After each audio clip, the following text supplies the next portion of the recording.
Now the other battlefield over drugs. The big one, where most of the attention has gone, is in the big cities. But in rural America, there is also a problem. Take the case of Yakima, Washington. Yakima has become a key drug distribution center for the Pacific Northwest. Our report is by Lee Hochberg of public station KCTS, Seattle. Hang on to the pickup. We're in pursuit of one. Maybe we'll get in on something. I'm at 9th Street Terrace. Yakima, Washington. Patrol Officer Maria Shade has just been called to the scene of a cocaine bust. I think they've just made they're attempting to make an arrest on probably a narcotics subject of some type. White male, shovel-length blonde hair, mustache. Okay, received. I'll be down there in a minute. It's the first of 6 drug busts made that night in this rural community on the central Washington desert. We stopped the vehicle and ended up fighting a guy with the cocaine, and my partner ran him down the street. At a time when many small American towns face drug problems, Yakima has been hit especially hard. A community of 50,000 people, it's become a key heroin and cocaine trafficking center for the western United States. Buyers from across the West come 24 hours a day to purchase drugs to take home and sell. About $1,000. Most people don't carry around $1,000 in their wallet, especially in Yakima. He could be over here to make a pickup of a somewhat kind of medium quantity. A pickup to take where? Wherever home is. Back to Montana, I gotta assume. To sell? Yeah. So Yakima becomes A hub. The hub. A distribution point, yeah. Are there a lot of people? Do you find this frequently? People coming to Yakima, then buying and then taking off to All sell the time. All the time. We are outgunned, outmanned. The dollars that are involved in the drug trafficking trade, the number of people that are involved in it simply overwhelms local resources. Police Chief Ples Green says Yakima County's public safety system has collapsed. The county's murder rate is the highest in Washington state. Felonies have soared 82% in 5 years. City narcotics arrests have more than doubled. The Drug Enforcement Administration says $100 million worth of cocaine is funneled through the Yakima Valley each year. The cocaine originates in Colombia or Mexico. It's brought across the U.S. border, usually into California. From there, it's transported to Yakima via the interstate highway system and distributed to dealers in this Yakima neighborhood called The Hole. People just walk down here and you can buy it any time of the day or night, and they're always dealing 24 hours a day. Patrolman Gary Garza says Yakima affords Hispanic drug distributors an ideal location. The majority are Hispanic. They found it easy to mix in anonymously with the region's large population of migrant farm workers. If you're Hispanic, you just drive into town. Who's gonna think about, this guy's a drug dealer? He looks like a farm worker to me. What you got on him? Just a small amount. Said he paid $12 for it. The small-town police force makes busts almost at will, but the dealers have established a veritable drug supermarket and often are selling just down the street. We got guys dealing here, we got guys dealing down the street over here, we got guys dealing over on 2nd Street, Maple, and they're all over the place. For us to watch them all constantly is almost impossible. We only have a police force of 100 officers. There's probably 500 to 1,000 dope dealers, at least moving in and out of the community. And they certainly have much more resources than what we do. The city has tried to drive away the dealers by deploying 500-watt floodlights high above the busiest drug trafficking areas, but that just drove them into other parts of town. Officers mounted bicycles so they could get to drug activity in hidden areas. An 11-member chapter of the Guardian Angels even popped up. Nothing has solved the problem. In this town, you can sit across the street at any given day and watch, a transaction every 10 minutes at least. Yeah, there's a guy here that's trafficking drugs. He's got a late model Trans Am. The police have even enlisted the public to help them keep up with the drug activity. I was in close contact with someone who was talking about making a drug sale of cocaine tomorrow at Yakima Valley College. Chief Green gets more than 100 calls a month on this anonymous drug tip line. Yes, you need to do some heavy drug checking down at Washington Fruit.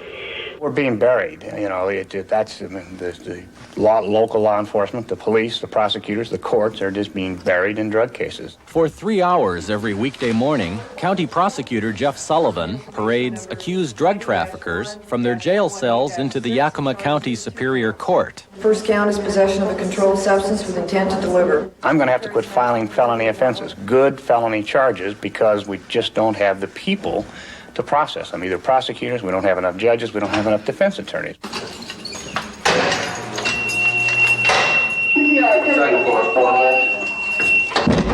Nor do they have any room to put the people convicted or awaiting trial. The Yakima County Jail is bulging under the pressure.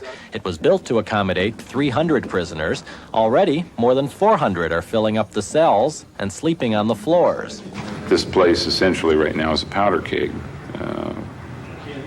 Anything could happen. There's a large increase in the incidence of fights amongst the inmates. There's an increase in assaults and against officers. The inmates and the staff are both at risk. We didn't create this problem. We didn't ask for this problem. We didn't do anything to deserve this problem. Yakima Mayor Pat Berndt says it's unfair for her small community to be forced to fight a regional drug network. There is beginning to be a feeling of almost despair of if the federal and state government don't pull through with some more help, where do we go next? What do we do? Progress is being made in many of the places worst afflicted by drugs, in neighborhoods and communities all over this country.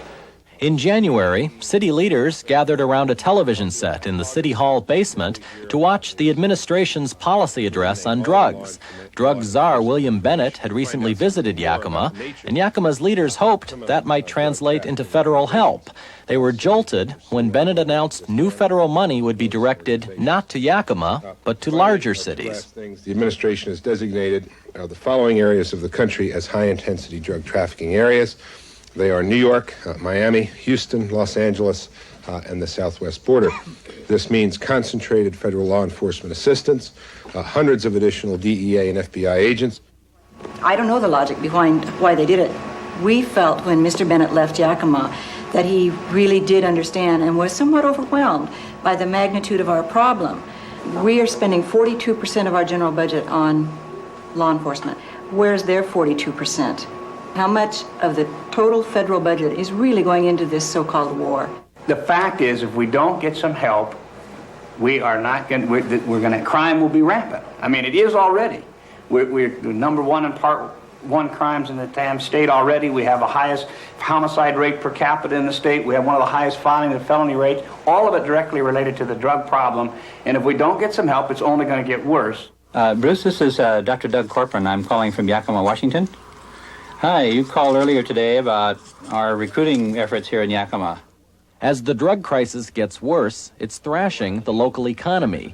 Some businesses are struggling to retain employees and attract new ones.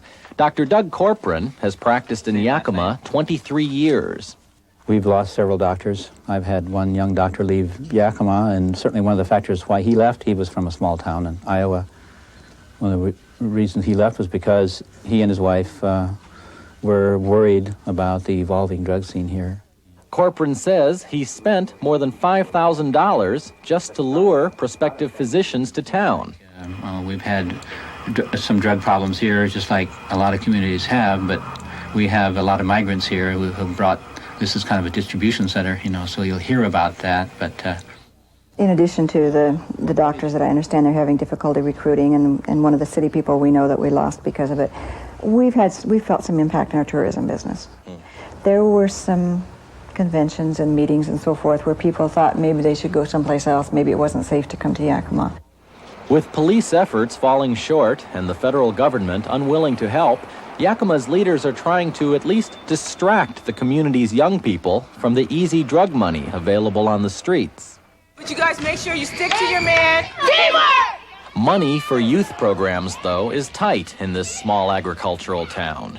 The best the Yakima Housing Authority can offer is sports. Program sponsor Roland Lewis says basketball and foosball attract the younger children, but he fears for the teenagers after they leave the building. We're losing them. We're losing these kids. We really are losing a large number of these kids. It's a war.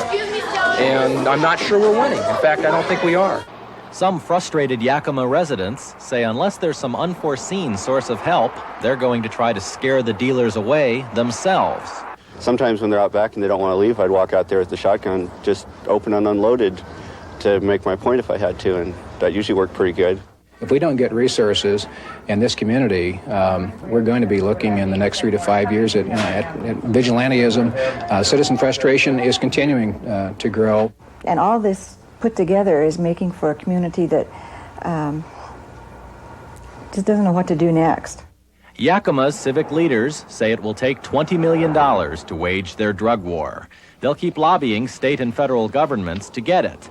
Until then, they'll be forced to fight their big city drug problem with a small town army. Got your ID on you? Recently, Yakima Police Chief Green did decide he needed reinforcements, and he asked the governor to send in the National Guard to patrol the streets and to provide aerial surveillance. That request is under consideration.